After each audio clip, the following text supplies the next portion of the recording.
welcome to Prediction Time. This week I'll preview round 14 for the A-League while also telling you how I believe these games will go down. Let's get into it.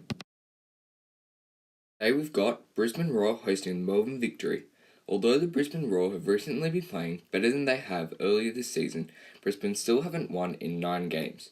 This game took place on the 24th of November hosting Melbourne City, and this has been their only win so far this season. While the Victory season has basically gone to plan, starting the season off shaky, but settling the ship after their first 2 games. The only real surprise so far for the Victory is that they aren't top of the table, but that can be blamed on the brilliance of the Glory. The Melbourne Victory are still playing well, but aren't playing as well as they were before Keisuke Honda was injured. However, the Victory still find ways to win. While Brisbane play well enough to pick up wins, scrape wins, pick up points, but they do end up slipping up at vital moments in games. Although he's brilliant, Jamie Young is only one man and can't save Brisbane every time they slip up. I mean, he's already saved them 50 times in 13 games this season. Victory's keeper, Lawrence Thomas, isn't far off Young's record at the moment, saving Victory's blushes 44 times. 6 times less than Young in the same amount of games. In the striking department, the Roar are also ahead of the Victory, with Adam Taggart grabbing 9 goals and Victory's Toivonen scoring 7. However, Toivonen has played 3 less games than Taggart, with Taggart missing bucket loads of clear-cut chances, so that could explain why Toivonen is praised while Taggart is criticised. I believe the Brisbane Roar could shock the Victory in this game. I think the Brisbane Roar will play well in attack, but yet again fail to shut down shop. Both Young and Thomas will make brilliant saves, but Young will be forced to save more as it ends 1-1 at Suncorp. On Wednesday, Melbourne City travelled to Central Coast Stadium to take on the Central Coast Mariners. Starting off with the Mariners, who have looked extraordinary in the first half of their games, but seem to stuff it up, always. It's almost like a game to them. How far ahead can we be at halftime before still losing? The Mariners have gone 327 days without a win, or 46 weeks and 5 days, or 10 months and 24 days without a win. No matter how you say it, it doesn't sound good. In the last 2 weeks, in the first half, Mariners have looked to break that duck, but have failed miserably, while City haven't lost a game since the 8th of December. Melbourne City have been exceptional this year and will be looking to join the title race with a comfortable win against the unlucky Mariners. A win would place them on level terms with Sydney and their intercity rival City, plus 6 points off top of the table Perth Glory. With City having the title of best defence in the league and the Mariners holding the title of lowest scorers in the league, everything points to a City win. But confidence must be higher than usual, in the Mariners camp after playing really well in their first half but let down by players sent off, Cisse and Rolls. Surprisingly, I think this game could go either way, especially that the Mariners haven't lost a game at home to a team from Melbourne since the 29th of October 2017, and that wasn't even against City, it was against Victory. To find the last time the Mariners lost against City at home, you have to go all the way back to the 3rd of May 2017. So history seems to be one of the only factors pointing towards Mariners even picking up a point. I feel the Mariners will play well, but again stuff up and hand over their control to the opposition. However, the result will be positive, 1-1 draw, with the Mariners picking up their first point since the 27th of October 2018. Next up, the Wanderers host the Reds on Friday night. The Reds are coming off a tough 2 fixtures against 2nd and 3rd in the league. They most recently lost to the Sky Blues, but they did get an upset victory over the Victory. While the Wanderers faced top-of-the-table Glory and it didn't disappoint, the game ended in a 7-goal thriller with the final scoreline favouring Perth 4-3. Positive of the game was the performance of our player of the week, Kwame Yeboah, who was involved in all 3 of the Wanderers' goals, scoring 1 and assisting twice. While Adelaide's player to watch is Craig Goodwin, who has netted 6 goals and assisted 3 times this season. However, a third of these goals have come from the spot, and 2 of them came against the Mariners all the way back in round 3, and one of those should have been a save from Kennedy, who tumbled it into his own net. But it's better to score bad goals than not scoring at all. Now that the Wanderers have a second goal-scoring talent, it's their defence that will spell their downfall. They have the second worst defence in the league, only ahead of the Mariners. Like Brisbane, their goalkeeper is on form, with Jan Nedovic making 31 saves in 11 games, but he's still conceding. I feel this game is quite closely contested despite the difference between the two in the table. I think the Wanderers' defence will be the reason they lose, as they're second worst in the league, while Adelaide's defence is second best. This is why I believe United will win 2-1. First Saturday kick-off sees Newcastle travel up the freeway to take on Sydney at Jubilee Stadium. I must admit I thought that the return of O'Donovan would have sparked the start of the Jets season and pushed them into the top 6, but they've only gotten further away, now sitting 7 points off 6th in 7th place. He's played well, grabbing 3 goals in 5 games, but Newcastle have only picked up 4 points since his return out of a possible 15. While Sydney have picked up 12 out of a possible 15 in their last couple of games, Adam Le Fondre is still the top scorer and the fastest player in A-League history to hit double digits in one season. Sydney FC beat Adelaide United at home but lost their must-win game against the Glory. Sydney will be hoping to make up for that with a win against Newcastle, as the Glory have a tough game coming up against City, so winning is all they can do if they want to keep pace. But the Jets are playing catch-up against United, being 7 points off Adelaide and 10 points off the Knicks in 5th. The history between the two is pretty even, with 2 draws, 2 Jets wins, and 1 win for the Sky Blues. I think this will be a tough encounter for Sydney, but they'll overcome a valiant Jets team 2-1. The last Saturday kickoff sees City host Perth Glory. Perth Glory are coming off 3 confidence-boosting victories, coming from behind and winning twice against the Raw and most recently the Wanderers, as well as a convincing 3-1 victory over fellow Premiership competitors, the Sky Blues. This game will be no walk in the park for Perth, and they definitely shouldn't underestimate the powers of City, who could catapult their own season into Premiership winning territory with a win against one of the top 3. This could be a great chance for City to join the conversation.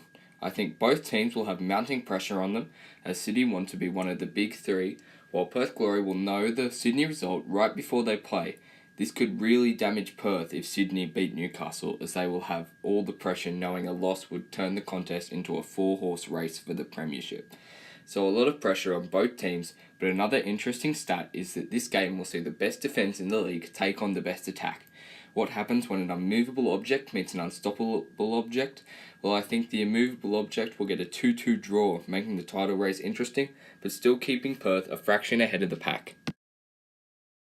On Sunday at 5 o'clock, Melbourne Victory travelled in New Zealand to take on the Wellington Phoenix. They already did it once this season, and that was an entertaining 1-1 draw, with David Williams and Ola Toivonen scoring. Wellington are unbeaten since that game, while Victory lost once, and both will be hoping to pick up the 3 points for different reasons.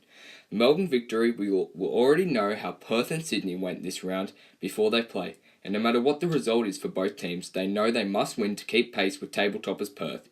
While Wellington will be looking to get into the Premiership conversation like City, as they're only 1 point apart. The top 6 is really close this year. Phoenix have had 3 draws and 5 wins in the last 8 games, while Victory have 5 wins and 2 draws, 1 loss in their last 8. Victory lost to Adelaide but bounced back against the Jets and will be hoping to kick off another win streak, as their loss to the Reds was their first loss in 9 games. If this clash is anything like it was last time, it would be a very interesting game that everyone should keep an eye on. The home advantage is in Wellington Phoenix's favour this time, and it didn't work out for Victory last time, as it was a 1-1 draw and they didn't get the 3 points. I think this game will have very fine margin, and I think that the Wellington Phoenix will surprise the Victory in a 3-2 thriller. Also on Sunday at 7 p.m, another game at Central Coast Stadium. It hosts the basement battle as bottom of the table Mariners take on second from bottom Raw. Like I said in my last prediction time, I see Raw picking up at least 3 points from the next 3 games, and this is where I see them getting the points. The Mariners become an easy confirmed win for almost every team in the A-League, so Brisbane will hope this game doesn't get too difficult. The way this game went in round 1, the Mariners were lucky to get even a point, with Taggart missing chance after chance after chance after chance after chance. Well, you get the point. This game is probably the biggest game of the year for the Mariners, as a loss would basically confirm them getting a wooden spoon again. But a Mariners win makes the contest for a wooden spoon a little bit more interesting. This fixture has produced many a classic, mainly the final in 2010-11 season, but this game has become a bit boring, with the Mariners not winning a game against Brisbane in the last 5. I think this tradition will continue, unfortunately, for the Yellow Army. The Raw will win 1-0, confirming the wooden spoon for the Mariners. On Tuesday, the Western Sydney Wanderers travel down to Melbourne to take on City. The home side, City, are coming off a difficult game 3 days beforehand against Perth Glory, while the Western Sydney Wanderers have had 4 days to rest before their game, as they're coming off a game against the Reds United. The Wanderers will be out for revenge, as the last time this fixture was played they went down 2-0. The 10-man City scored twice thanks to Lockie Wells and Richie Delat, before Roston Griffiths was sent off, and the Wanderers had a surplus of chances but were denied time and time again by the Australian Buffon Eugene Galekovic.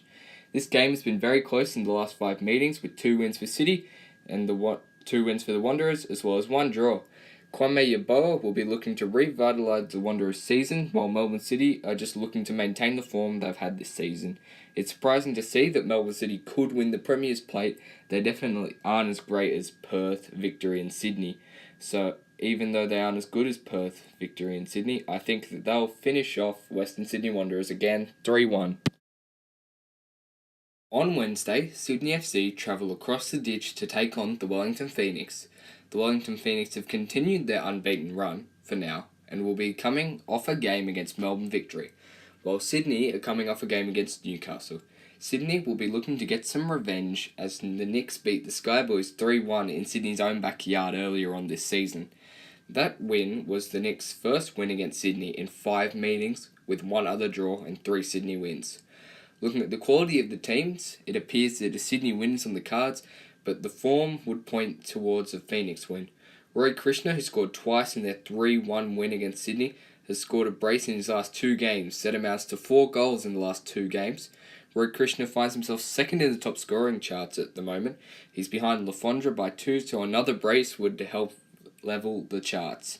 This game, in my opinion, will end 2-2 thanks to goals from O'Neill, Lafondra, Krishna and Burns coming off the bench and getting a rare goal.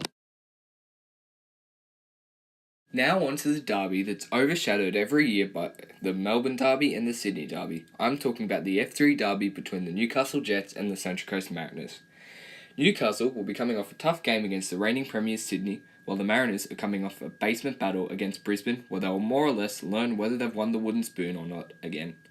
A Central Coast Mariners win could make the Jets' task of making the finals impossible, and the Mariners found a way to frustrate the Jets in their first meeting between the two. But the Jets found some momentum, fought themselves back into the game, and won 2-1. The Mariners haven't won a game all year at the time of writing this, and their fans would love for the first team they beat to be their local rivals, the Newcastle Jets, in their own backyard. Both fans will be in fine voice at McDonald Jones Stadium, and both teams will be really hungry for the win.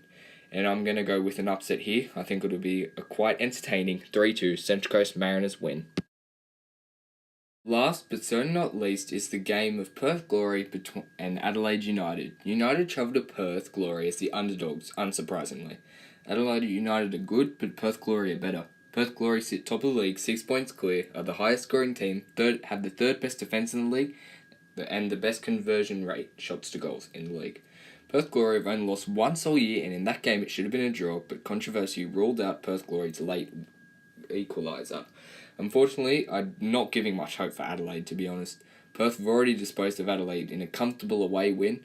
I like to think that with players like Castro and Keogh on form, Perth should probably win this one. Unfortunately for Adelaide fans, I'm going with a 3-1 Perth win. Those are just my predictions. Let me know what you think in the comments down below. Also, I won't be able to give you a preview of the round of 16 for the Asian Cup because I'll be somewhere else. I won't be able to record. Thanks for watching. Please like and subscribe, and bye.